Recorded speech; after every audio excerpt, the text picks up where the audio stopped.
بسم اللہ الرحمن الرحیم. اللہم صلی علی سیدنا محمد وعلی آل سیدنا محمد. السلام علیکم ورحمۃ اللہ وبرکاتہ. Dear students, today is week 13 of the semester, and the topic we're going to discuss today is database recovery, week 13, lecture 25 and 26. I am Muhammad Numan Iqbal from Barani Institute of Information Technology, which you all already know. So let us start formally. Overview میں آج ہم جو چیزیں discuss کریں گے، basically جو ہماری presentation کا اوور ویو ہے وہ سب سے پہلے ریکیپ کہ لاسٹ لیکچر میں ہم نے کیا ڈسکس کیا تھا. اس کے بعد ٹرانزیکشن اینڈ ریکور کے ٹرانزیکشن اور کیسے ریکور کرتی ہیں، ان کی ریکوری کیسے ہوتی ہے، ٹھیک ہے، کیا میکانزم ہوتے ہیں، کیا چیزیں ہمیں دیکھنی پڑتی ہیں، ڈیٹا کیسے رائٹ ہوتا ہے، ریڈ ہوتا ہے.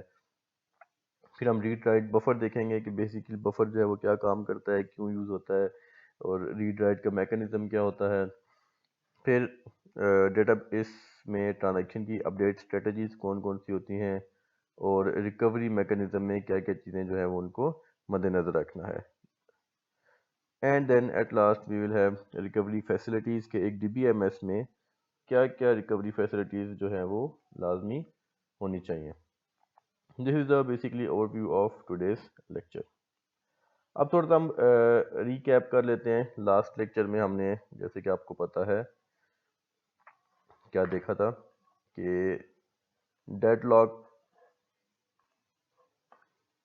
بیسیکلی وی ہیو ڈسکسڈ کہ ایک اسکیجول میں ڈیڈ لاک کو کیسے ڈیٹیکٹ کیا جائے گا، اور ڈیٹیکٹ کرنے کے لیے ہم نے بیسیکلی جس الگوریتم کو دیکھا تھا وہ تھا ویٹ فار گراف.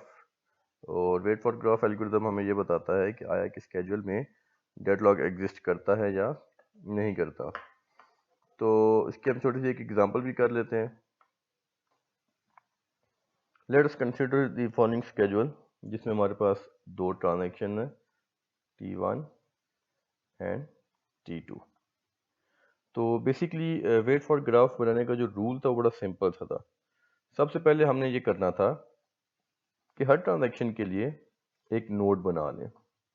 تو ٹرانزیکشن T1 کے لیے یہ والا نوڈ بنایا، اور ٹرانزیکشن T2 کے لیے یہ والا نوڈ بنایا. اس کے بعد one by one Hare transaction کے لاک آپریشنس کو آپ نے جو ہے وہ فالو کرتے جانا ہے. اور رول یہ تھا کہ آپ ایک ایسے ڈیٹا آئٹم کو اگر لاک کرتے ہیں which has already been locked by another transaction، تو آپ نے اس ٹرانزیکشن کی طرف ایرو بنانا ہے جس نے پہلے سے لاک کیا ہوا ہے. تو بیسیکلی سب سے پہلا لاک آپریشن جو ٹرانزیکشن T1 میں that is lock balance X. تو آپ نے یہ دیکھنا ہے کہ اس لاک بیلنس ایکس سے پہلے کیا کسی دوسری ٹرانزیکشن نے ایکس کو لاک کیا یا نہیں کیا. تو پہلے کے آپریشن بیسیکلی یہ والے بنتے ہیں. تو ان آپریشن میں تو بیلنس ایکس کی ریکویسٹ نہیں آئی، اٹ مینس کہ اس ٹرانزیکشن کو بیلنس ایکس جو ہے وہ ایلوکیٹ ہو چکا ہوگا. اس کے بعد اگر ہم دوبارہ لاک کی ریکویسٹ دیکھیں تو یہاں پہ ایک جو ہے وہ لاک کی ریکویسٹ ہے، that is lock balance Y. تو ہم نے یہ دیکھنا ہے کہ اس سے پہلے ان آپریشن میں کسی دوسری ٹرانزیکشن نے بیلنس وائی کو لاک کیا یا نہیں کیا.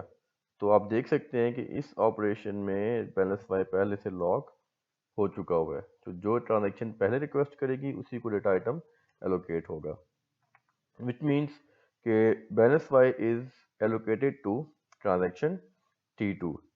تو ان دس کیس ٹرانزیکشن T1 جو ہے وہ that will wait for transaction T2 to unlock data item balance Y, جس کی بیس پہ کہ ٹرانزیکشن T1 ویٹ کر رہی ہے. کس کا ویٹ کر رہی ہے؟ For transaction T2. It means کہ T1 سے T2 جو ہے وہ ایک ایرو جائے گا. تو یہاں پہ اس کے بعد کیونکہ کوئی بھی لاک کا آپریشن نہیں ہے تو اب ہم ٹرانزیکشن T1 کو اسکپ کر دیں گے and we will move toward the next transaction. And the next transaction is transaction T2. اب ہم نے T2 کے سارے لاک آپریشن کو چیک کرنا ہے. تو ٹرانزیکشن T2 کا پہلا لاک آپریشن بیسیکلی کون سا ہے؟ Lock balance Y. تو ہم نے یہ دیکھنا ہے کہ اس آپریشن سے پہلے جو کہ یہ والے آپریشن ہیں ان میں بیلنس وائی جو ہے وہ لاک ہوا یا نہیں ہوا.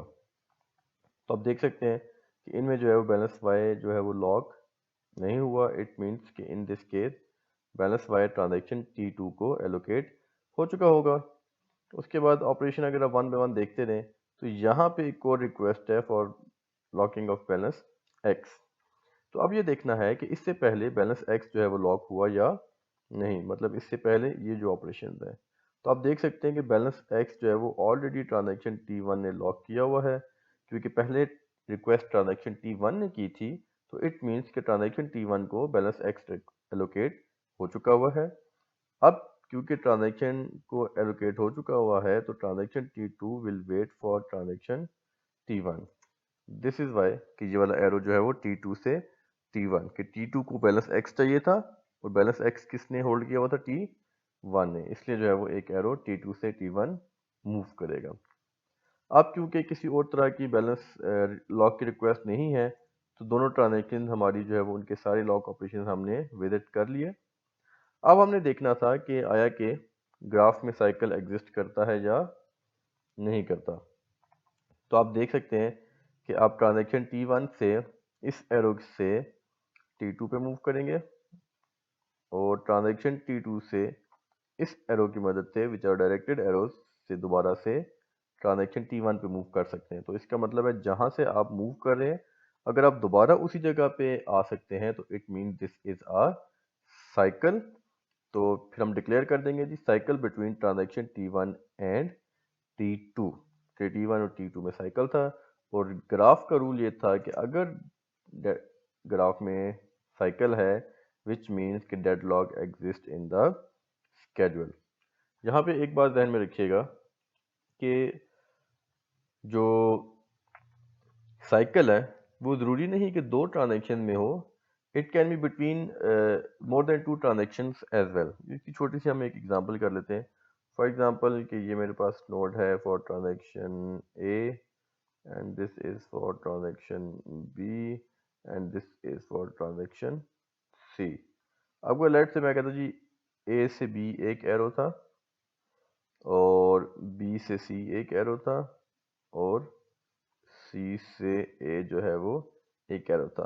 تو اب اس گراف میں ہم نے دیکھنا ہے کہ سائیکل ہے یا نہیں. تو اگین ویری سمپل کہ آپ A سے B جائیں گے اس ایرو کے تحت, B سے C آپ اس ایرو کی مدد سے اور C سے A آپ اس ایرو کی مدد سے. اس کا مطلب ہے آپ نے A سے ٹریول کرنا شروع کیا اور دوبارہ آپ A پہ اگر واپس آ گئے تو اٹ مینس کہ اس گراف میں سائیکل ہے. تو اگر سائیکل ہوا تو اٹ مینس کہ ڈیڈ لاک ایگزسٹ کرتا ہے. ٹھیک ہے, تو basically this was the recap of the previous lecture. اب ہم کرنٹ لیکچر کو سٹارٹ کریں گے.